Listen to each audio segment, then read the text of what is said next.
Alors salut à tous, c'est Steven Hart. Et aujourd'hui je voulais parler des scénarios de la vie. Je sais pas du tout comment cette vidéo va s'appeler. Mais en gros je voulais partager mon point de vue sur le déroulement que notre vie peut prendre en fonction de nos rêves, nos objectifs. Et en fait souvent, de mon point de vue dans la vie on s'imagine souvent un scénario de vie précis et au final c'est pas du tout comment ça se passe quoi. En fait, par exemple, vous avez des rêves, des objectifs, et du coup, vous imaginez en train de réaliser des choses, les épisodes que votre vie peut prendre, par exemple. Par exemple, vous voulez faire un voyage, et du coup, vous vous imaginez comment ce voyage va se passer. Vous commencez à créer des étapes. Ouais, de telle date à telle date, je vais aller dans cet endroit, je vais visiter ce monument, ensuite je vais faire ceci, ensuite je vais faire cela.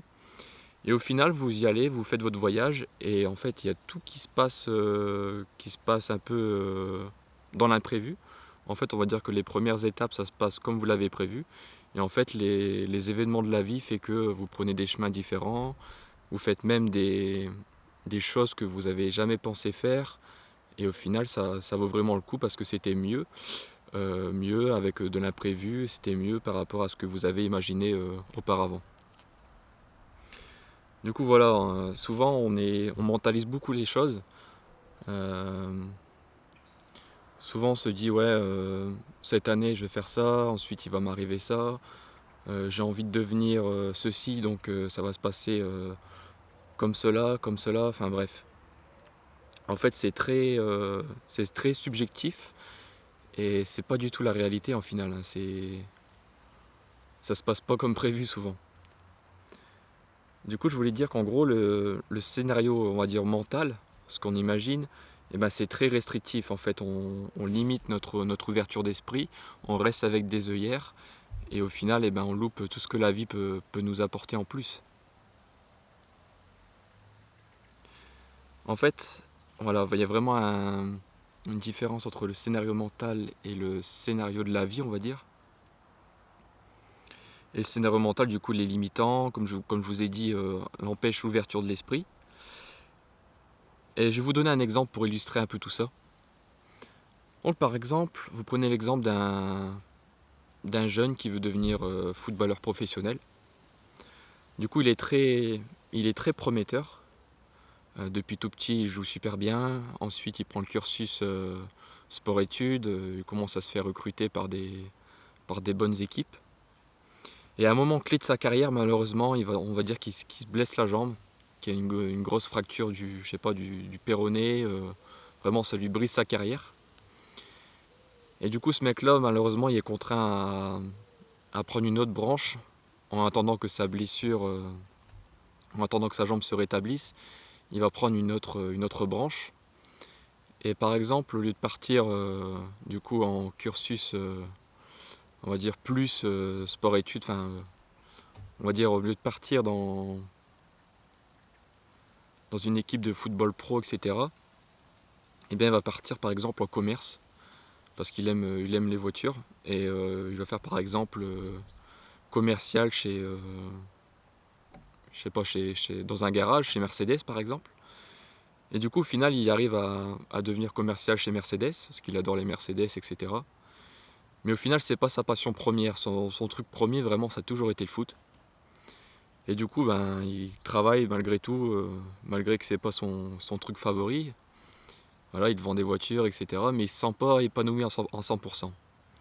Du coup, il a accepté, c'est sa vie, c'est comme ça. À côté, il joue dans un petit club, etc. Et un jour, euh, il y a des grandes vacances avec son travail.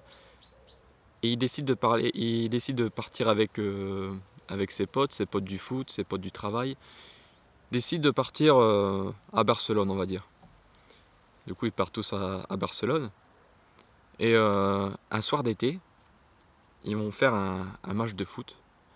Du coup, un match de foot sur la plage, on va dire une petite équipe de Français contre une petite équipe d'Espagnols, comme ça. Ils vont faire un match entre eux, tranquillement. Et en fait, le scénario de la vie va faire qu'en fait un recruteur espagnol va passer par les plages, tout à fait par hasard, et il va voir du coup ce mec jouer au foot. Et il va se dire putain le mec il a du potentiel, je vais aller le voir et je vais lui dire qu'il passe dans mon club faire des tests pour mon club, etc. Et au final il va le voir et puis le mec il accepte hein, forcément, c'est sa passion première. Et il va passer du coup des tests et de fil en aiguille il va monter en échelon, il va jouer dans des grands clubs jusqu'à devenir pro. Et jusqu'à par exemple jouer au Real par exemple, tu vois. Donc ça serait vraiment un truc de fou. Et au final le scénario de la vie a fait qu'il est devenu pro par une autre branche. Et il n'est pas devenu pro par la branche lambda, on va dire, qu'il avait établie depuis son jeune âge avec son père, où il voulait que leur fils passe par tel échelon, par un cursus classique pour devenir professionnel. Et au final, ça s'est fait tout à fait par hasard. Et ce qui est bien avec ça, c'est que le scénario de la vie est meilleur, tout simplement parce que son histoire est inspirante, elle est originale, et il n'y a pas le même parcours que les autres. En gros, vu qu'il est passé par une phase où il a été blessé, eh bien, il a acquis de la résilience, tu vois. Il a acquis de la résilience, il sait qu'il a de la chance de devenir professionnel. Il a aussi la valeur de l'argent parce qu'il a travaillé dans un travail normal, on va dire, avec des revenus normaux. Donc il est beaucoup plus humble, il est beaucoup plus sage d'esprit, on va dire. Et du coup, ça l'a amené à devenir footballeur professionnel, tout en sachant qu'il a beaucoup de chance d'avoir beaucoup d'argent. Il sait gérer son argent, il n'est pas extravagant, il sait être résilient, il sait reconnaître sa chance. Et au final, dans sa tête, dans son esprit, il est encore dans un meilleur bien-être que les joueurs lambda qu'ils ont percé comme ça très facilement, quoi. On va dire qu'il a plus de sagesse, il a plus de savoir-vivre, et son histoire est vraiment originale, et ça fait vraiment quelqu'un d'une personnalité vraiment atypique avec une histoire originale. Donc vraiment le scénario de la vie a fait que il est devenu pro, comme dans ses rêves, à part que le chemin était vraiment différent. Voilà, c'est ça. Du coup, on peut s'imaginer des choses, bien sûr, c'est bien de s'imaginer des choses, créer des étapes, des objectifs, mais toujours garder une ouverture d'esprit. En fait, même si on a un objectif précis, on sait qu'on va l'atteindre, eh bien, on va peut-être l'atteindre, mais pas par ce chemin et par un autre chemin. Et en fait, l'essentiel, c'est d'aimer ce qu'on fait. Comme lui, ce footballeur, en fait, il a adoré faire du foot toute sa vie, il a joué avec amour, toute sa vie malgré tout, et ça a payé. La vie l'a récompensé, quoi. Et la vie voulait qu'il passe par ces étapes de résilience, etc., pour mieux apprécier, on va dire, ses victoires. Donc c'est que du bonus, tu vois. Et voilà. J'avais aussi noté des trucs. Alors, voilà. Donc voilà, la vie a vraiment créé des fondements pour qu'il puisse vraiment acquérir peut-être plus tard cette profession qu'il rêvait, mais avec un esprit adéquat et vraiment calibré pour ça, quoi. En fait, quand on veut atteindre quelque chose avec une ouverture d'esprit, en fait, la vie va toujours nous mettre quelques challenges. Par exemple, la vie va nous demander, comme là, de la résilience. Du coup, il va falloir être résilient pour, en gros, passer un step, on va dire, sur l'échelle de la vie et pour pouvoir accéder à de nouvelles choses. Comme ici avec son rêve de footballeur. Et ça fait penser aussi à une vidéo de Bruce Lee, une interview très connue, où il dit qu'il faut être comme l'eau. Comme par exemple l'eau qui va être dans une tasse de café va prendre la tasse de café. L'eau qui va être dans une théière va prendre la forme de la théière. L'eau qui va être dans une bouteille va prendre la forme de la bouteille. Vraiment, c'est cette notion d'adaptivité. Oh là là.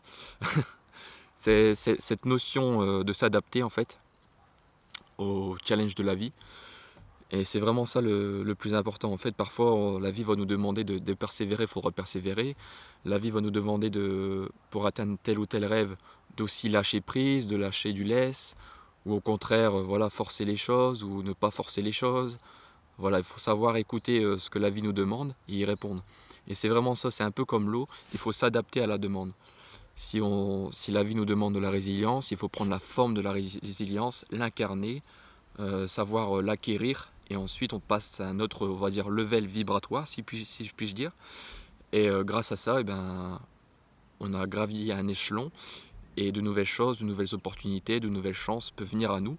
Parce qu'en fait, on est préparé pour ça, on a acquis la résilience que ça a demandé, on a acquis, on va dire, le niveau adéquat à ce truc-là, tu vois. C'est comme un jeu vidéo en vrai. Donc voilà. Donc voilà, faut savoir s'adapter, il faut savoir aussi, voilà, comme j'ai dit, avoir une ouverture d'esprit. Et aussi, en fait, c'est comme l'eau, en fait. Il faut vraiment être comme l'eau.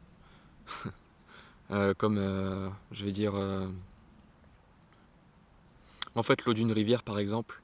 Vous avez une rivière qui va, son but du coup, le but de la rivière, en gros, on va dire que c'est de finir dans un lac. L'eau de la rivière, c'est de finir dans un lac. Du coup, vous avez toute la rivière. À la fin, vous avez le lac.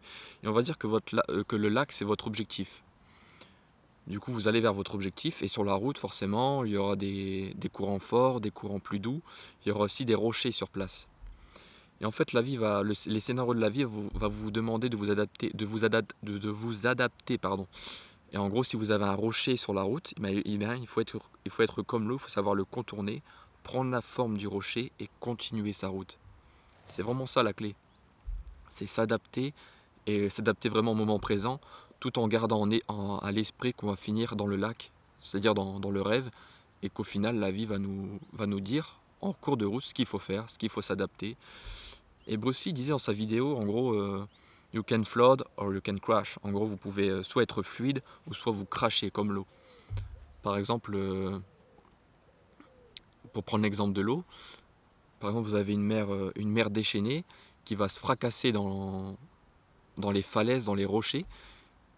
Et il y a des jours, par exemple, la mer va être beaucoup plus calme et au lieu de se fracasser dans les rochers, elle va se glisser entre les rochers, rentrer dans une crique, rentrer dans une grotte, etc. Vous voyez, vraiment être dans la fluidité. Et soit il faut être dans la fluidité ou soit dans le crash. Du coup, je m'explique. En fait, dans la fluidité, c'est savoir s'adapter à la demande.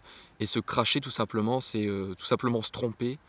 euh, Se tromper, se prendre un rocher en pleine gueule un peu comme l'eau. Et après ça, en fait, tirer des leçons de cet échec, de ce crash, et savoir ensuite être plus fluide par la suite avec les leçons apprises au final. Voilà. Alors, est-ce que j'ai fait le tour de tout ce que je voulais dire? Voilà, être comme l'eau, savoir s'adapter, être ouvert, toujours faire les choses avec amour, avec ouverture d'esprit, garder espoir que les choses arrivent. Et ce qui est beau dans tout ça, c'est d'ouvrir son esprit, certes avoir des idées d'étapes, c'est important, des petits objectifs pour gravir les choses, mais aussi s'ouvrir l'esprit, écouter la vie, écouter le silence qu'elle peut apporter, les enseignements. En fait, souvent, on a aussi des schémas répétitifs. Par exemple, vous avez une situation, il y a toujours la même chose qui se passe, il y a toujours le même échec. Et en fait, la vie va toujours mettre ce même challenge devant vous.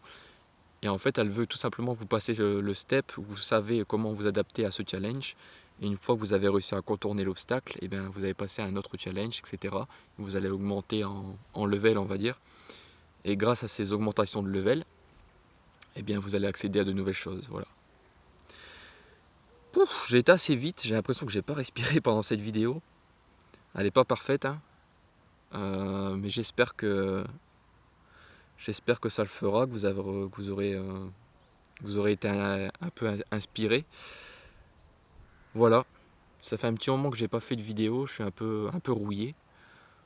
Voilà, j'ai aussi l'environnement qui est pas top à ma production, etc., à ma créativité. Mais ça va venir.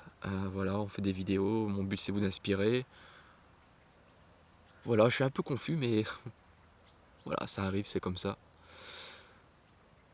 C'est pas parfait, mais en tout cas, voilà, c'est le principal, c'est de faire, d'être constant, les gars. Être constant, avoir une bonne routine, savoir s'adapter, être ouvert, comme je viens de vous le dire. Et voilà, les gars. Moi, sur ce, là, je vais m'entraîner là sur le terrain derrière. Je vais faire quelques sprints. Ça va faire du bien. Et voilà. Bon, les gars, voilà. j'ai fait le tour et je vous dis à la prochaine.